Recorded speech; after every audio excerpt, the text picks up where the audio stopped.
Welcome to टैक्यान। आज हम करने जा रहे हैं जेई एडवांस 2022 का क्वेश्चन है। क्वेश्चन बड़ा प्यारा सा रोटेशनल डायनेमिक्स से और देखा जाए तो कंजर्वेशन ऑफ एंगुलर मोमेंटम से क्वेश्चन है आपके स्क्रीन के ऊपर। ये रहा क्वेश्चन, मैं रीड कर रहा हूँ आपके लिए। Before I read the question, आप खुद से एक बार ट्राई करें इसको, ठीक है ना। ट्राई करने के बाद इसके सॉल्यूशन को देखें, ज्यादा आपके लिए हेल्पफुल होगा, ठीक है। तो चलो देखो क्वेश्चन क्या है। A particle of mass 1 kg is subjected to a force which depends on the position as F vector is equal to minus k x i cap plus y j cap kilogram metre per second square with k equal to 1 kg per second square, full stop.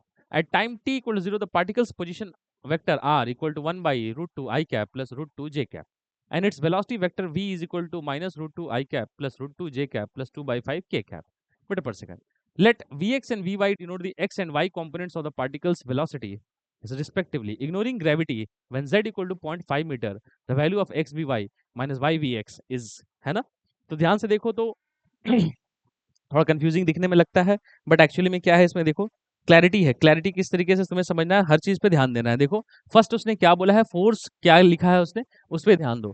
Force के बारे में उन्होंने क्या बोला, वो लिखा है minus k x i cap plus y j cap. ये भी देखने लायक चीज है, ये कुछ यूनिक सा चीज है। यूनिक सा चीज कैसे, x i cap plus y j cap को क्या कहते हैं हम, पोजीशन वेक्टर कहते हैं।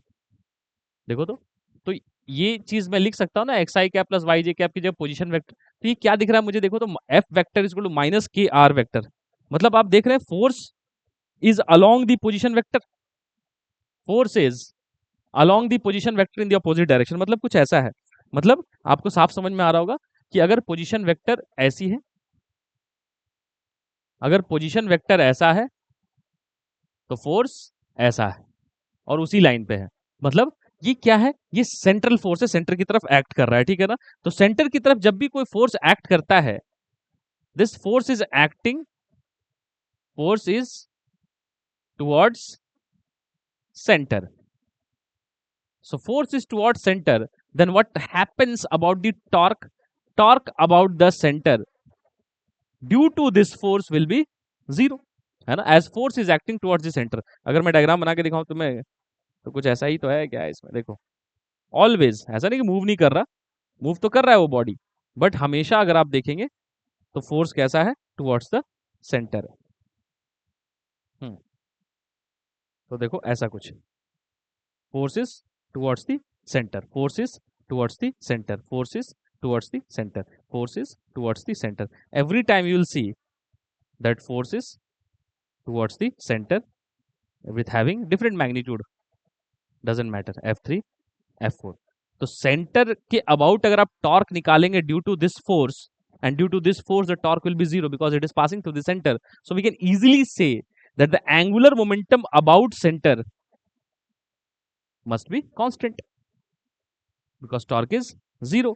क्योंकि टॉर्क होता क्या है, dl centre about dl centre by dt। तो क्या है, torque about centre, centre is zero, so angular momentum about centre will be a constant, है ना। तो सेंटर के अबाउट मतलब ओरिजिन के अबाउट, ऐसा ज्यादा अच्छा हो गया ना। Angular momentum about origin is a constant. जब भी मैं सेंटर कह रहा हूं यहाँ पे, तो सेंटर बोले तो ओरिजिन आप बोल सकते हैं इसको ना, this centre corresponds to origin, है ना, origin of the graph, ठीक है। तो मतलब ये समझ में आया, the angular momentum of the body about the origin is constant, so initial angular momentum must be equal to the final angular momentum। Now let's try to see the question what is given। You can see that the position vector and the velocity vector at t equal to 0 is given। तो देखो दो conditions है, एक t 0 है और ये कोई t equal to t है। एक एक करके समझो, कुछ भी नहीं है इसमें। देखो ये तो मैं समझाने के लिए थोड़ा टाइम ले रहा हूँ, बट आप समझ जाएंगे तो तुरंत कर लेंगे। तो r1 वेक्टर कितना है बेटा, r1 वेक्टर है देखो तो i cap by root two, I cap by root 2 plus how much? Root 2 j cap. What is the velocity one vector? It is how much? Minus root 2 I cap plus root 2 j cap plus 2 by 5 k cap। इतना है v1 vector. क्या time t equal to T का condition देखा जाए, तो चलो उधर ना देखे इधर देखते। देखो time t equal to T पे कंडीशंस क्या है, कुछ भी। r2 वेक्टर रैंडम क्या है, x i cap plus y j cap। Velocity vector random क्या, vx i cap plus vy j cap plus vz के कैप। अब इन सब चीजों को सुने और ध्यान से देखे। अब देखो, डरने की कोई बात नहीं, टाइम टी इधर नहीं बनाया मैंने, यहाँ बना दिया। देखो तो मुझे क्या दिखता है, this is the position vector and the velocity vector at time 0 and time T. ठीक है, अच्छा मुझे अभी जस्ट पता चला है कि angular momentum is constant, L initial equal to L final about origin, है ना, अबाउट ऑरिजिन। अच्छा, इनिशियल एंगुलर मोमेंटम को क्या मैं ऐसा लिख सकता हूं, mass r1 cross v1 is equal to mass r2 cross v2, as simple, cancel, है ना। तो अगर आप देखेंगे तो बात समझ में आएगी। देखो क्या मतलब, क्या दिख रहा है मुझे, r1 cross v1 is equal to r2 cross v2। r2 cross v2 क्या है, देखो r2 क्रॉस v2 अगर आप ध्यान से देखें तो क्या है, r2 कितना लिखा था मैंने, it's a cross product, technically r2 cross v2 is cross product. तो क्रॉस प्रोडक्ट को मैं यहां करके दिखाता हूं तुम्हें, देखो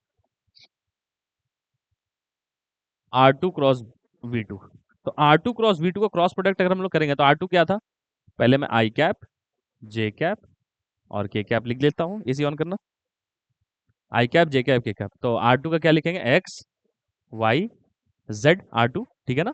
अच्छा, और v2 की जगह v x v y v z. इस क्रॉस प्रोडक्ट को अगर आप कैलकुलेट करेंगे, तो आपने सीखा होगा क्रॉस प्रोडक्ट कैलकुलेट करने, तो ध्यान से देखो तो क्या है ये, है ना।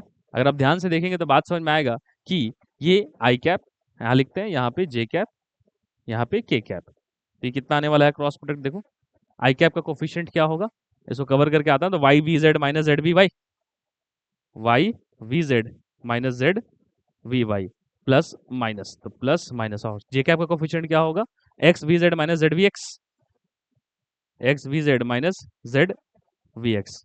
फिर यहाँ के कैप का कोफिशिएंट क्या होगा, देखो x v y minus y v x, x v y minus y v x.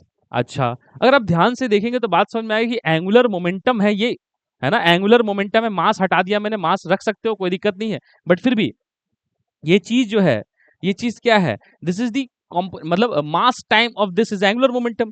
तो अगर इसे एंगुलर मोमेंटम को कांस्टेंट रहना है अबाउट सेंटर, तो मतलब सिंपल है कि ये वाली वैल्यू, ये इसको मैं ऐसे, इसको अगर मैं मास से मल्टीप्लाई कर दूं, तो ध्यान से देखो तो क्या होना चाहिए, मास यहां भी आ जाएगा, मास यहां भी आ जाएगा, मास यहां भी आ जाएगा, और जैसे ही मास से मल्टीप्लाई कर दूंगा तो ये चीज क्या हो जाएगी, ये वाली चीज क्या हो जाएगी, इसको बोल दूंगा मैं एंगुलर मोमेंटम का कौन सा कंपोनेंट है, angular momentum along Z direction, ये वाला कौन सा है, एंगुलर मोमेंटम अलोंग कितना, वाई डायरेक्शन। अच्छा, ये वाला एंगुलर मोमेंटम कौन सा है, angular momentum along X direction, तो L X plus L Y plus L Z. तो ये चीज हो जाएगी ना, ये हो जाएगी कितनी, ये हो जाएगी एल एक्स, मतलब किसी भी इंस्टेंट पे एल वेक्टर क्या है, L x i cap plus L Y j cap plus L Z के कैप। और एल जेड अगर आप ध्यान से देखें तो सबको कांस्टेंट होना है, क्योंकि नेट टॉर्क जीरो है, तो एल जेड को भी कांस्टेंट होना है, तो एल जेड भी क्या है,